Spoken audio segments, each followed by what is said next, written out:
आज 17 मई से अधिक मास प्रारंभ हुआ है जो 15 जून तक चलेगा।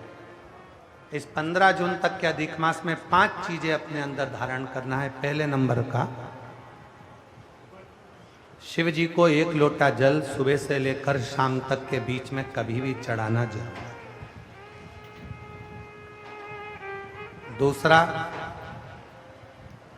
शंकर जी के मंदिर में या बेलपत्री के नीचे या तुलसी के क्यारे के पास में एक दीपक अवश्य लगाएं।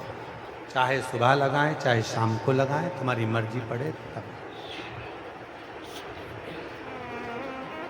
दीपदान जरूर करो, जल जरूर चढ़ाओ। तीसरा, एक बेलपत्री को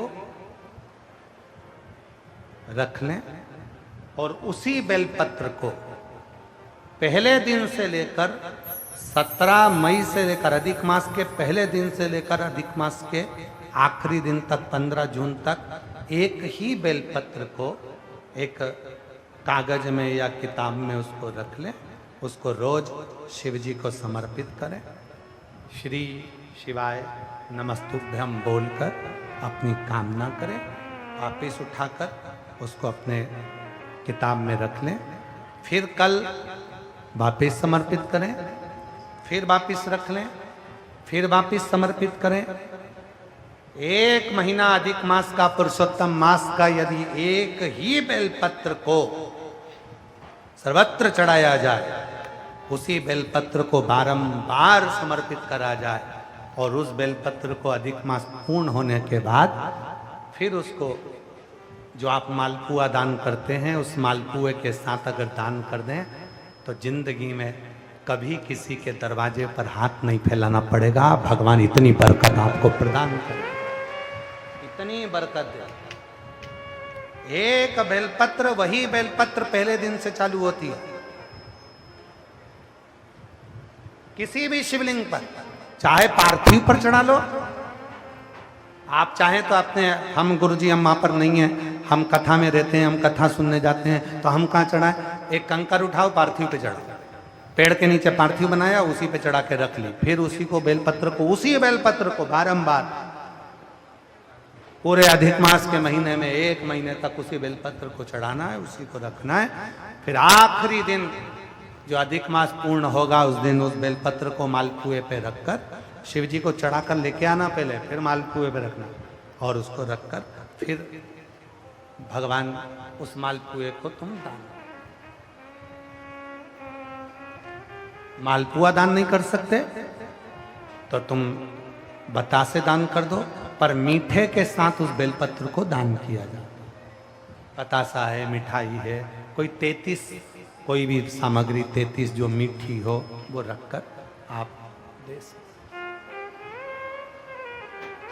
कभी किसी के दरवाजे पर कितनी भी मुसीबत आ जाए, कितना भी दुख आ जाए, कितनी भी तकलीफ आ जाए, कितना भी कष्ट आ जाए, कितना भी कष्ट आ जाए, आपको किसी के आगे हाथ नहीं फैलाना पड़ेंगे। लक्ष्मी की व्यवस्था स्वयं मेरा कुबेरेश्वर महादेव, मेरा महाकाल राजा, मेरा विश्वनाथ स्वयं एक बेलपत्र वही चलती। 5 चीजें करना है आपको। पहले नंबर पर जम के बोलो जल, दूसरे नंबर पर दीप, तीसरे नंबर पर बेलपत्र, चौथे नंबर पर भगवान शंकर के मंदिर में नंदी के दोनों सींगों के बीच में से शिव के शिवलिंग का दर्शन।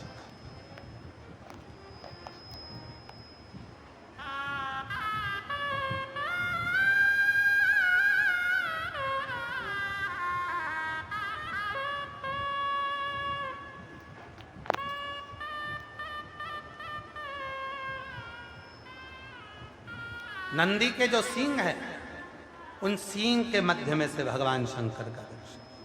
क्यों? किस लिए? अगर पुरुषोत्तम मास में, अधिक मास में हम नंदी के दोनों सींगों के बीच में से शंकर के शिवलिंग का दर्शन कर लेते हैं तो अपने अंतिम सांस तक शरीर के अंदर कोई बड़ी बीमारी कभी नहीं आती, कोई गंभीर बीमारी कभी नहीं। क्योंकि ज्येष्ठा का अधिक आया है। ज्येष्ठा का जो अधिक होता है उसमें अगर सींग, दोनों सींगों के बीच में से शिव के शिवलिंग का दर्शन करिए, शरीर में कभी कोई बड़ी बीमारी, ऐसी बीमारी नहीं आएगी जिसका इलाज है ही नहीं। रोगीले होकर, कष्ट भोग कर शरीर को नहीं त्याग, बहुत बड़ी बीमारी के साथ शरीर का त्याग नहीं करो। चौथा और 5वें नंबर पर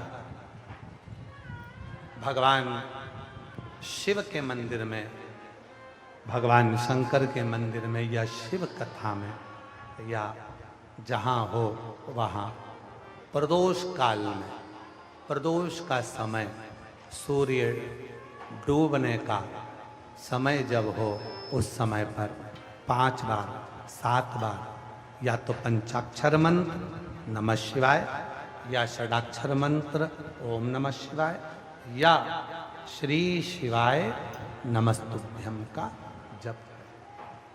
5 बहुत, ये 5 अधिक मास में शंकर की 5 चीजें धारण कर लो। उसमें सबसे ज्यादा जरूरी जो है जल, दीप, बेलपत्र वही चढ़ाना, वही लेकर आना।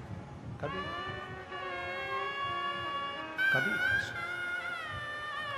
हाँ, यदि घर के बच्चे ज़्यादा बीमार रह रहे हैं, उनको सांस की प्रॉब्लम हो रही है, सर्दी खत्म नहीं हो रही, निमोनिया हो रहा है, बार बार उनको कफ जम रहा है, तकलीफ हो रही है, तो पीपल का छोटे से छोटा पत्ता लीजिए और एक बेलपत्री का पत्ता लेकर दोनों पत्र को अधिक मास की सप्तमी के दिन शिव जी को समर्पित करिए। पिपलेश्वर महादेव का नाम लेकर उसको समर्पित करिए। उन दोनों को उठाकर लेकर आ जाओ। उन दोनों को जहाँ बच्चा रहता है उस घर में किसी भी स्थान पर उसको रख दीजिए। उसकी जो कफ जमना है, जो निमोनिया है, वो धीरे धीरे समाप्त होना प्रारंभ हो जाता है। सप्तमी तिथि अधिक मास, इसके सिवाय नहीं होगा। वो अधिक मास के सिवा वो हो ही नहीं सकता, केवल अधिक मास। अधिक मास की सप्तमी तिथि को पीपल का पत्ता, छोटा ही बेलपत्र का पत्ता समर्पित किया। नाम लेना है पिपलेश्वर महादेव। क्या नाम है? जम के बोलिए जरा, पिपलेश्वर महादेव।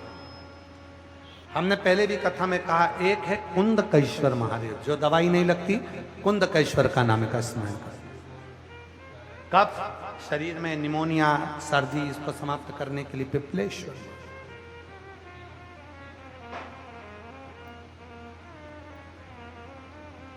पिपलेश्वर महादेव शिव कथा का पार्वती मैया का यह पवित्र चरित्र कह रहा। वरदान किसी को भी मिले, आशीर्वाद नहीं मिल सकता। थोड़ा तप कर लीजिए, वरदान मिल जाएगा, आशीर्वाद नहीं मिलेगा। थोड़ा व्रत कर लीजिए, वरदान मिल जाएगा, आशीर्वाद नहीं। आशीर्वाद पाना है तो शिव की शरणागति, घर में माता पिता की शरणागति, घर के बुजुर्ग की शरणागति करना।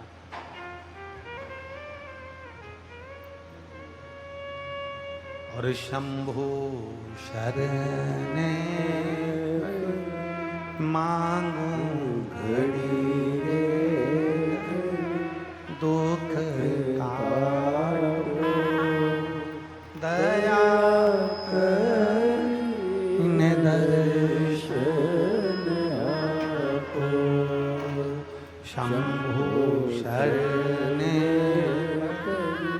मांगू घड़ी रे घड़ी दुख काटो, दया करीन दर्शन आपो।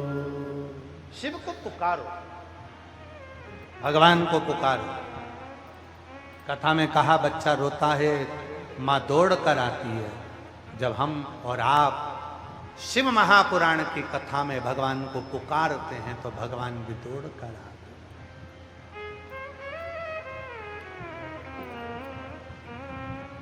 और पुकारने के लिए सबसे ज्यादा जरूरी है आपकी हृदय की प्रसन्नता, आपकी मुस्कुराहट। कथा में आओ, मेरी जितनी जीजी आ रही हैं कथा में, मेरे जितने जीजा आ रहे हैं, जितनी बेटियां आ रही हैं, जितने बेटा आ रहे हैं, जितने मेरे बुजुर्ग माँ बाप आ रहे हैं कथा में, आपसे निवेदन है करभद्र, कथा में आओ, मना नहीं है, पर अपने चेहरे पर प्रसन्नता होना चाहिए।